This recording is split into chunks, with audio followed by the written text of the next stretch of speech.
welcome back to Full Recovery. In case you're new here, my name is Amy Vasic.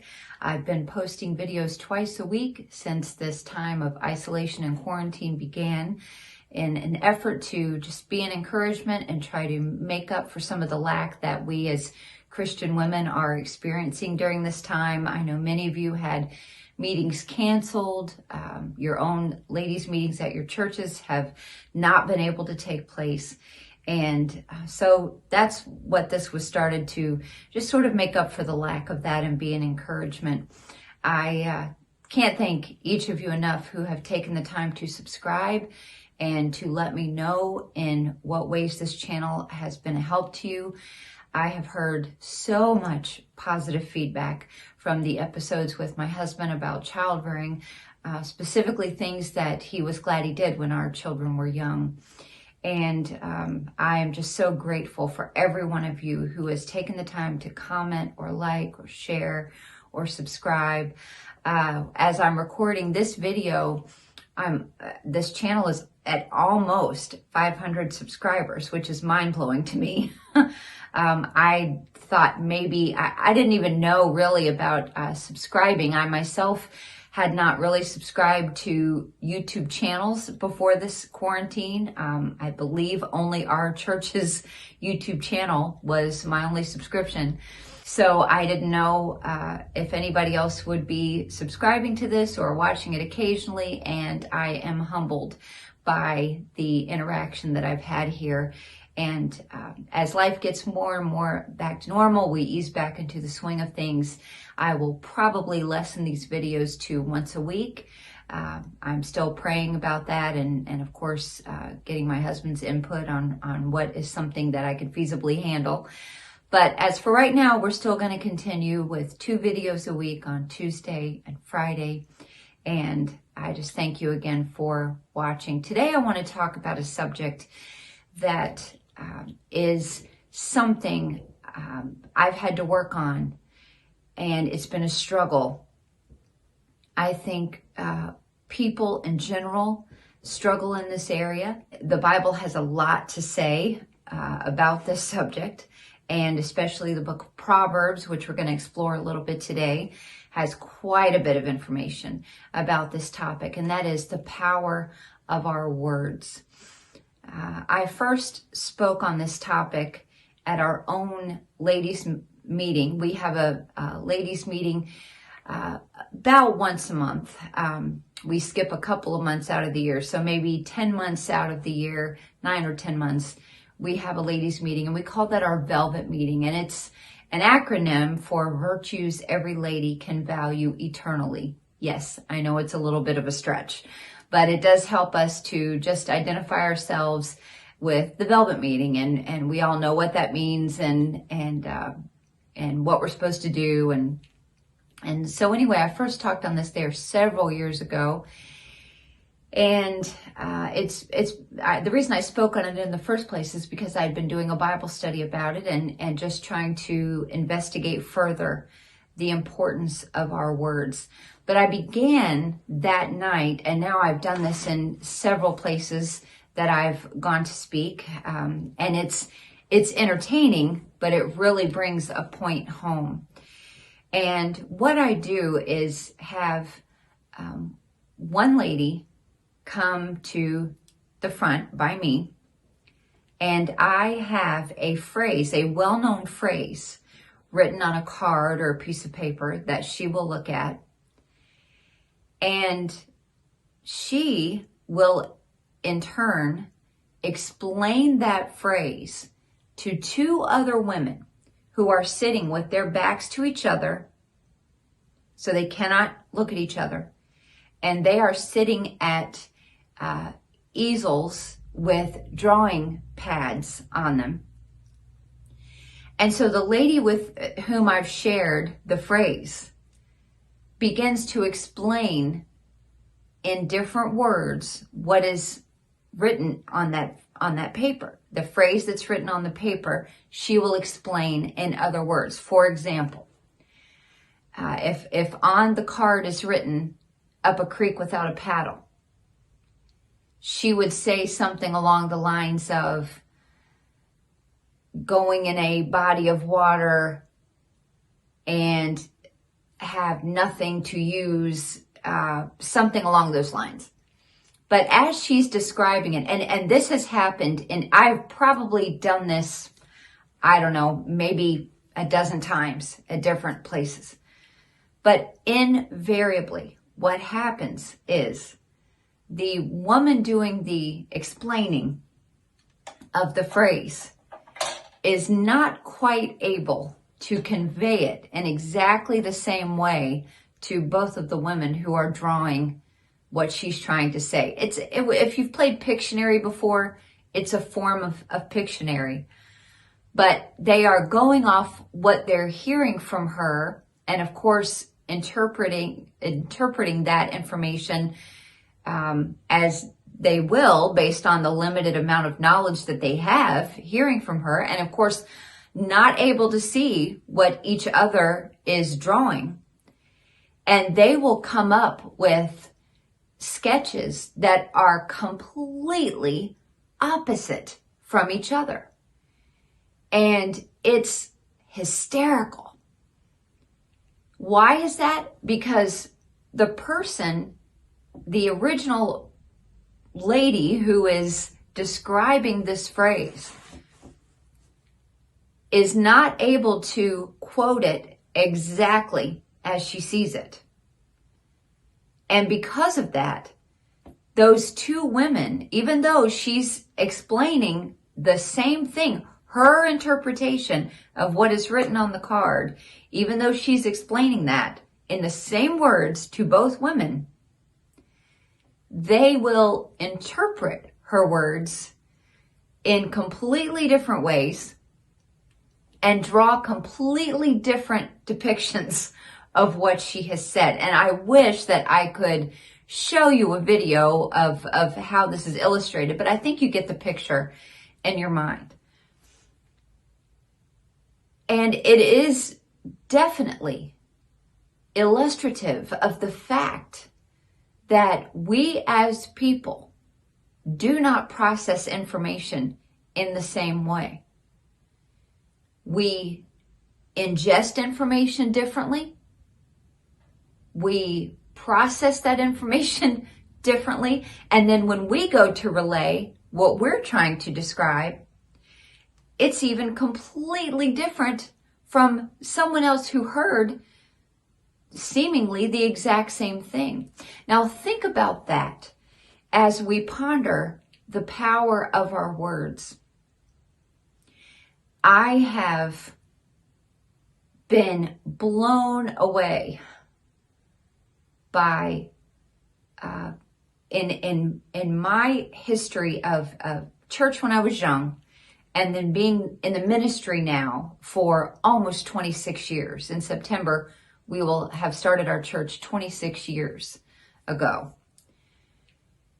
And I am just blown away by the damage that can be done by one person thinking they have the needed information to accurately depict what's going on in a given situation and explain that to multiple people and have those people interpret what they said in the same way and not take the ball and run with it and keep it, close to the vest and if they do repeat it to somebody, be 100% accurate with that information. It's amazing to think what can happen. And of course, you know what I'm talking about. And I'm talking about gossip. I have seen gossip ruin families, lives. The damage that is done from gossip and negative speaking about someone when you don't have all the facts, and even if you do, it is just devastating, and it destroys relationships, and it causes bitterness and anger and wrath and malice. And it is a deadly poison. It is a cancer. Gossip kills. It may not take someone's life, but it is a relationship killer. It is a destroyer of bonds. And it hurts. It doesn't just hurt the bond we may have with someone. There's a ripple effect. And I want to talk today for the next few minutes about the power of our words. And for this lesson, I'd like to begin with a word of prayer. Dear Heavenly Father, I thank you so much for what you've done in and through each of these videos. And Lord, you know it's been my desire to not present myself as any sort of example or perfect person in any area. I'm struggling, I'm learning like everybody else. But Lord, I pray that as we examine the scriptures today, we will not be in denial about our part in this subject and the damage that it can do. And I pray that we will learn to guard our offensive weapons. And that is the greatest offensive weapon we have is found in our tongues. I pray that we'd ask for your Spirit's guidance and leadership and help in this area. And we love you. In your name we pray. Amen.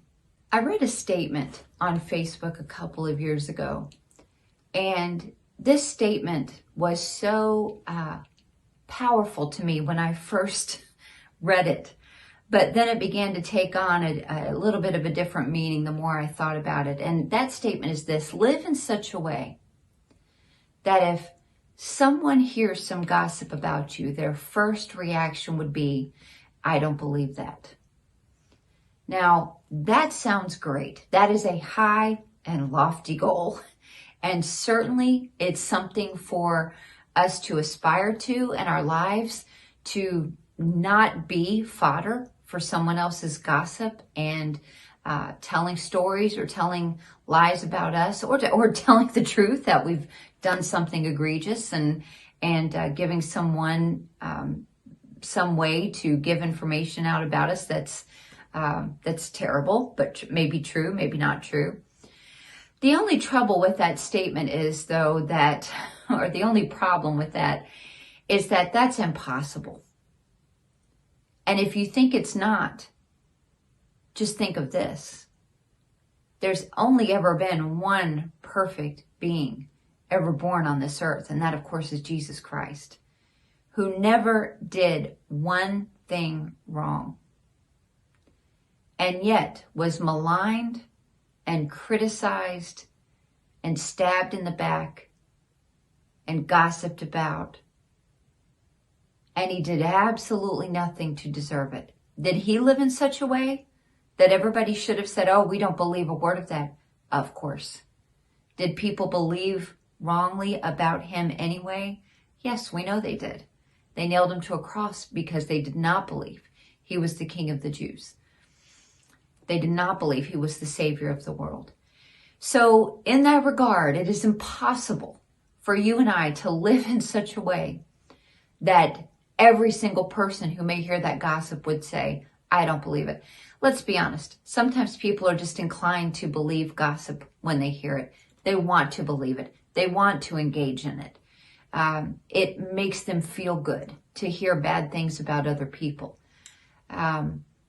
I don't want to be that type of person. I want to be the type of person that if I happen to hear that somebody has done something terribly wrong, I really do want and strive for my first reaction to be, Lord, please be merciful to them and help them. I don't want to be that accusing person that oh, I told you so. I knew what they were about from the beginning. Do we know sometimes? Yes. Do we have red flags about a person and it's warranted? Sure. But that does not give us license to run down any human being just because we can, or just because it may make us feel better. The Bible tells us in Proverbs 11:13, a talebearer revealeth secrets, but he that is of a faithful spirit concealeth the matter. It's amazing when you think about the damage that can be done by a talebearer. And you know, one of the 10 commandments that God gave, the very first laws there that he gave to Moses for the children of Israel is thou shalt not bear false witness.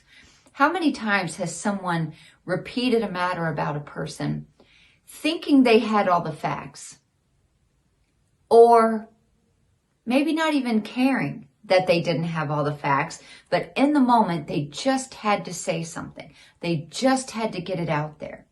And even when it's revealed to them, that was a lie or that was a half-truth. No remorse, no asking for forgiveness. So prideful that just, well, there was some truth in it, or that's the way I heard it. We have to be better than that. At this time, especially in our nation's history, and look, no matter what you believe about the president, the man has been criticized and maligned. And I read a story just today that has already been proven untrue. And yet, will he receive an apology for that? Absolutely not. And if you've lived on this planet for a few years at all, then you know what that feels like. To be maligned, to have somebody bear false witness against you, we know what that's like. But a talebearer revealeth secrets. It doesn't say the secret always is false. The secret might be true, but a talebearer reveals it. But he that is of a faithful spirit concealeth the matter. And, sometimes you just need more information. Jesus gave us a pattern in Matthew 18 of how to handle something when we've heard it. The trouble is, we don't even know what the Bible says. We don't even know what Jesus said about that and how to handle it. And so we just want to take whatever information we've received and just grab that ball and run with it. It doesn't matter about following principles. My husband made a statement the other day that just really captivated me. And he said, there is no such thing as a knee-jerk principle. So if your principle is not, I'm going to keep this closed and I'm not going to tell anybody, I'm going to keep it close to me until I know that this is the truth, you will repeat it, whatever it is.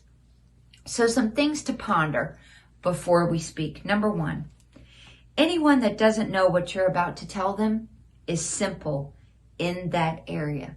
So choose your words wisely. Proverbs 14 and verse 15 says, the simple believeth every word, but the prudent man looketh well to his going. Anyone that doesn't know the information you're about to relay is simple in that area. Is it something that you're supposed to make somebody educated about? Is it something where you are genuinely supposed to give somebody information about this area? Because until they have it, they don't know. Is it something that they should go on for a while longer without knowing? Is it somebody who is a need-to-know person, as in a boss or someone in leadership or somebody that can actually fix the problem? So many times we just want to tell things. Last summer, some information became public about somebody that I knew. But before that information became public, I received no less than 5 texts or messages from people who should never have received that information, but were wondering if I had heard it. And I thought, my goodness, we love to be the first one to tell information. But honestly, examine the scripture and say, okay, this person that I'm about to talk to and tell this to, are they simple in this area? Should they stay simple in this area? Or is it somebody that needs to know? So ask yourself, do they need to know this? Every person we tell will interpret what we've described in different ways because our brains process things according to our own experiences. Proverbs 14:8 says, the wisdom of the prudent is to understand his way, but the folly of fools is deceit. We all know this phrase, perception is 9/10 of reality. Someone's perception is going to make up almost entirely of what they believe about a subject, whether or not they are right or wrong. Now, we see this in our own country today. Society is on fire because people's perceptions is what they're basing their knowledge on. Their knowledge of either their experiences or someone else's experiences, and they are taking things as their own that they've never even happened to them in some cases, many cases. But their perception of what has happened is what is guiding their decision making. Just as that woman who is saying the phrase to the other women who are drawing on those boards, they interpret it differently because they're processing it differently. They're going by their own experiences and they are interpreting that phrase, that description of that phrase, completely opposite from each other because it's determined by their own experiences. Now keep that in mind when you're about to give someone information. So many times we light fires that someone else has to put out because we know right away, all right, I'm going to tell that person because I know what they're going to do with this information. They will light a fire that is going to be very difficult for someone to put out because of their own experiences, because the way they process things, and because of who they think is a need-to-know person. And so many times information may fall into our laps and the approach should be, let me wait and see what is proven true about this, what is proven untrue about this. So many times information falls in our laps that has nothing to do with us. We have no reason to make a decision. We have no cause to even involve anybody else in the information. And yet we will do it because we want to have a manipulative spirit and we want to feel like we're in control of something. But we must remember that every person we tell something to will interpret it according to their own experiences and perception. It won't be according to ours. It won't be according to the person who is being gossiped about. It will be according to their own perception. Perception is 9/10 of reality. Next, something to ponder before we speak. This is number 3. Sometimes what we repeat is only partially true or not true at all. Proverbs 14:5 says, "A faithful witness will not lie, but a false witness will utter lies." When you hear something from someone, before you repeat it, consider the source. Consider the character, the integrity, and the honesty of the person who is relaying this information to you. Is it straight up gossip? Remember this, if someone gossips to you, you don't know if what they're telling you is 100% true or not. But here's what you do know. You do know that person is a gossip. And you do know that whatever motivation they have behind telling you what they're telling you is probably not good. And also what you will know is, or what you should know, is they will rat you out in a moment. The person who gossips to you will also gossip about you because that's their nature. They will take the ball and run with it and not think twice about it. And it's amazing that the ignorance that we have, or the gullibleness, we will believe, well, I know they gossip to me, but they would never do it to me. Oh, sure they will. Because the type of person who's out to tear other people down, they're not a respecter of who they tear down. They'll go after anybody. They'll go after their own families. And so if they gossip, you don't know if what they're telling you is true, but you do know they are a gossip. Next, before you speak, ponder this. pinpoint why you feel the need to repeat something you've heard. Now, this is important, and this is where self-analyzation comes in. Proverbs 18:8 says, "The words of a talebearer are as wounds, and they go down into the innermost parts of the belly." Ask yourself, what is the root cause of why I'm about to say this to this person? Is it fear? Am I genuinely afraid about something that has happened or could possibly happen because of the information I have? Is it about vindication? Is it about making myself look good? Is it about tearing that other person down so people think less of them? Is it about manipulating the person I'm going to talk to? Is it about revenge? So many of these negative, awful motives come into play when gossip is repeated. And the power of our words to destroy relationships is uncanny when you're dealing with people who gossip out of a malicious, manipulative spirit. Ask yourself, why? I'm about to tell this person something. Why am I doing it? What is the root cause? Do they genuinely need to know? If they do, tell them. If they don't tell them. A few years ago, I really struggled with some information that really and truly fell into my lap.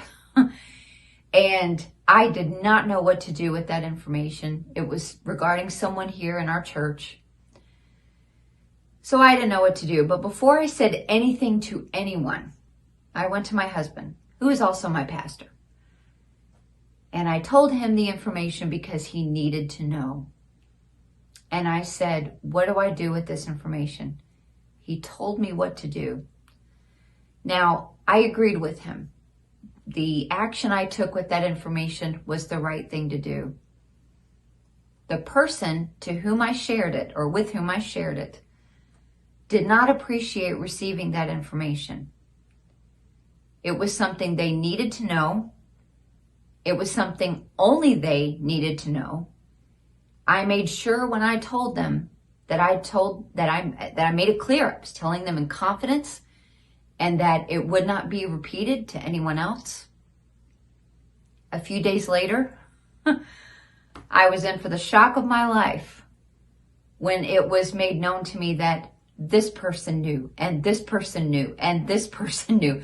Not because I told them, but because the person with whom it was right for me to share it with told them, but also added a few things that were not a part of my conversation with her. And I said to my husband, I have learned a valuable lesson here. Because there are some people, even though you may go about things 100% in the right way as best you can, they are still going to take the gossip ball and figure out a way to make it about something it's not. And I made a mental note that day. I will never share information with that person again. Doesn't matter if they need to know it. I learned my lesson in a big way. But there are some people who all they know is manipulation. So do they need to know? Do they not need to know? Next, this is something to ponder before you speak. What you repeat may come back to you. In fact, I would say what you repeat in a gossip session in a critical way, it will come back to you. Now, the thing about gossips is if you have two gossips and they're always sharing information, they always think they have each other's backs. Neither one of them think the other one is going to reveal information about them. But you know what? There's a reason that somebody is known to be a gossip. And so if you have two of those people, interacting with each other, and they're known to be gossips, they will absolutely throw each other under the bus if it comes down to it. So what you repeat will get back to the person. And don't think it won't. Don't think that someone that gossips to you has your confidence because you sat there and listened to them spew. It will come back to the person. Proverbs 20:19 tells us, "He that goeth about as a talebearer revealeth secrets. Therefore meddle not with him that flattereth with his lips." Have you ever had someone say this to you? "I'm only going to tell you this, and I don't want it to go any further." Just understand this. They've probably already told about 10 people. I remember in college, the dean of women when I was in college was a lady named Marlene Evans. And she was a great teacher, just a phenomenal spirit, battled cancer, was a testimony to everybody who knew her. But I remember her saying one time to all of us girls, if you like somebody, tell your best friend. If you like a boy here on this campus, tell your best friend. She won't be able to keep it quiet. She'll tell you she's keeping it quiet, but it'll get around and somebody will tell him and then he'll know. And I thought, man, that's awful.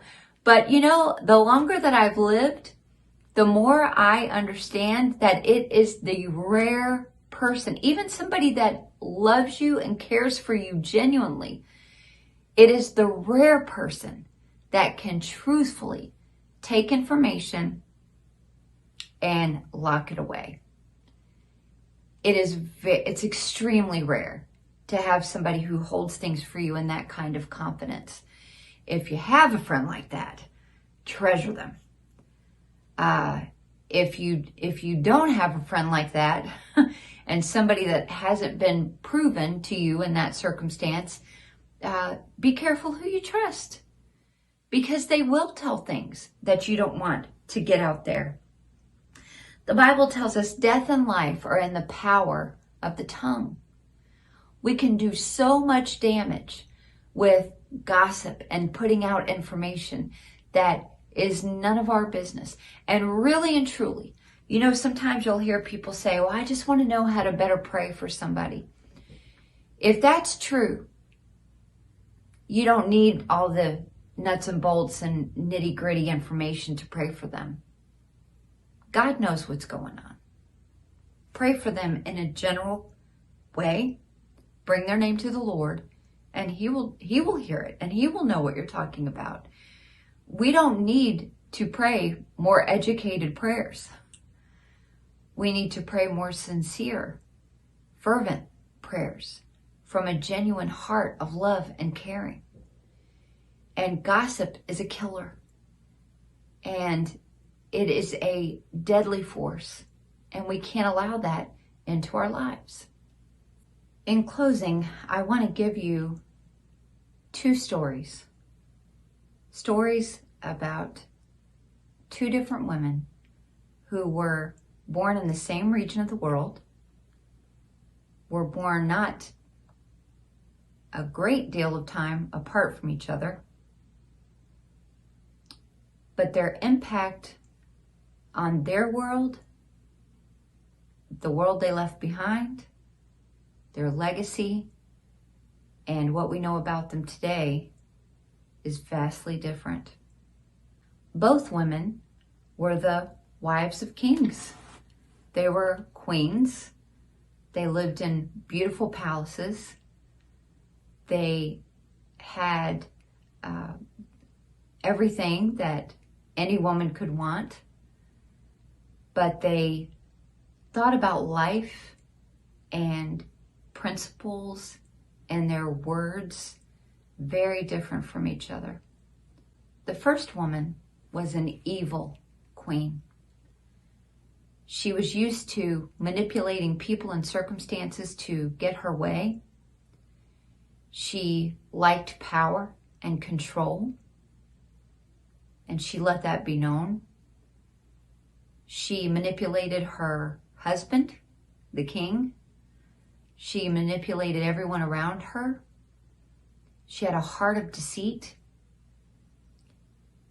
And we know about her that she ended up having a very tragic end.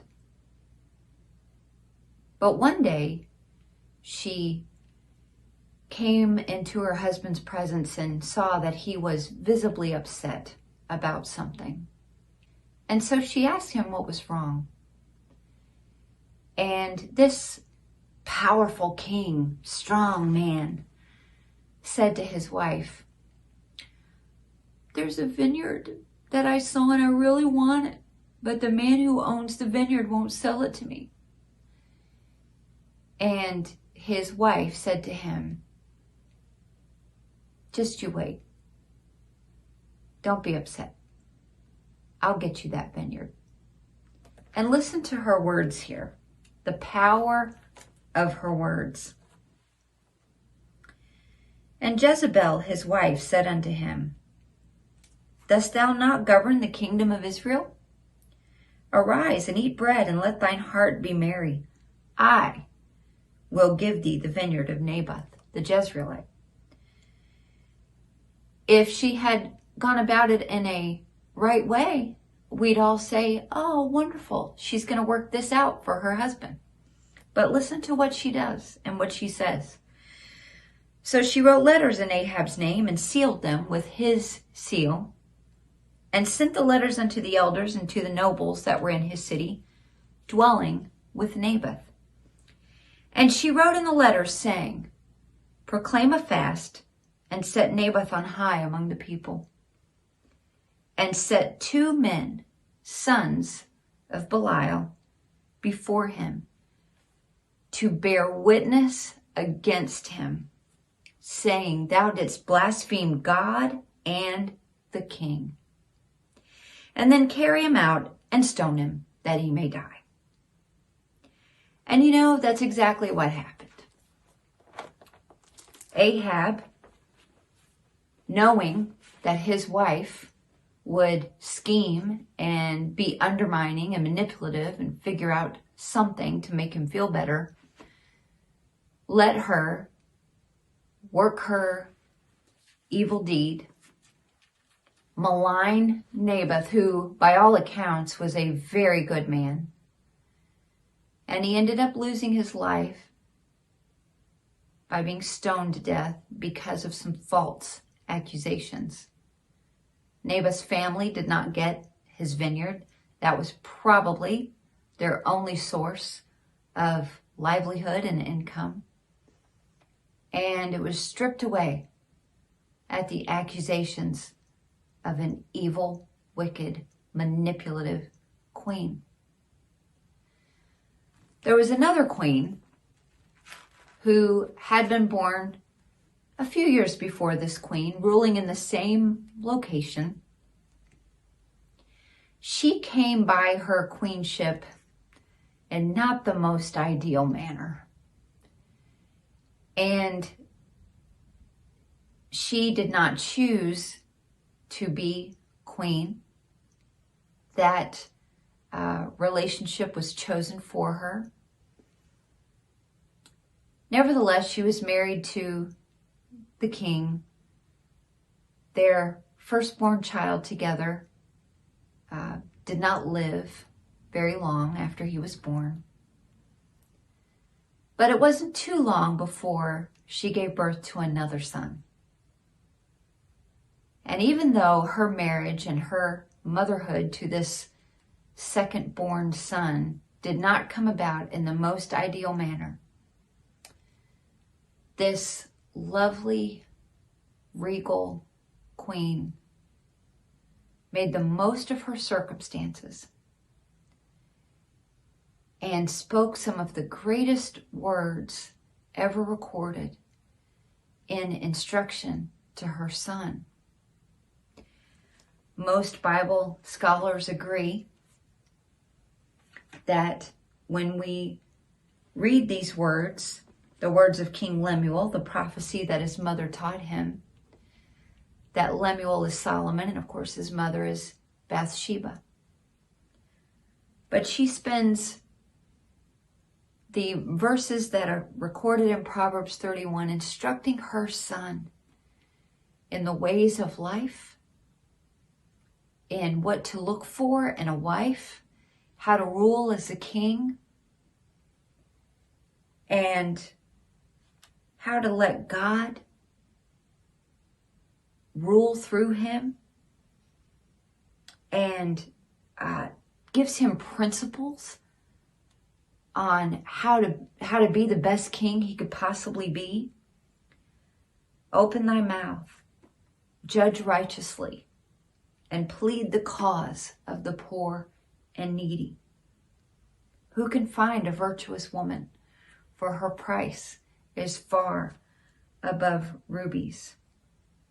Favor is deceitful and beauty is vain, but a woman that feareth the Lord, she shall be praised. We know these words from this very genuine, good queen, because she was a person who understood the value of her words, the power of her words. I do not consider myself to be a mother as great as Bathsheba, imparting to her children, imparting to her son words that have been a legacy for women since they were penned. But I don't want any part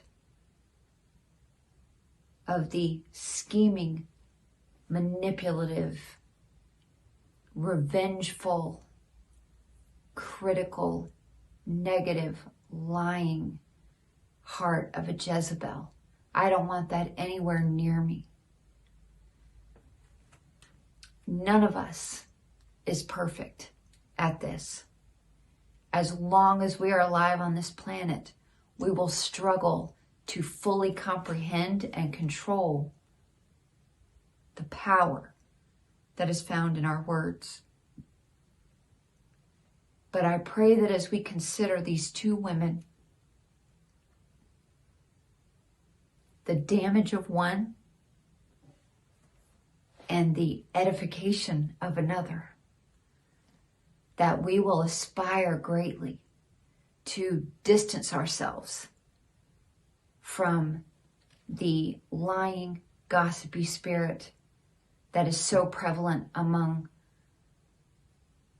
I was going to say among us as women today, but really men can be just as bad gossips as women, or worse in some cases. But may we put that away from us and embrace the spirit that says, I'm going to value my words. I'm going to understand they have weight. I'm going to understand that death and life are in the power of the tongue. And I'm going to use it to build. The wise woman buildeth her house, but the foolish plucketh it down with their hands. How do you build? With your words. May we aspire today to be like that regal queen who left a legacy of instruction for her son. Thank you so much for watching this channel. I am humbled by every moment that is spent watching these videos. I hope you all have a wonderful week, and I'll see you again on Friday. Thanks so much for watching. Bye-bye.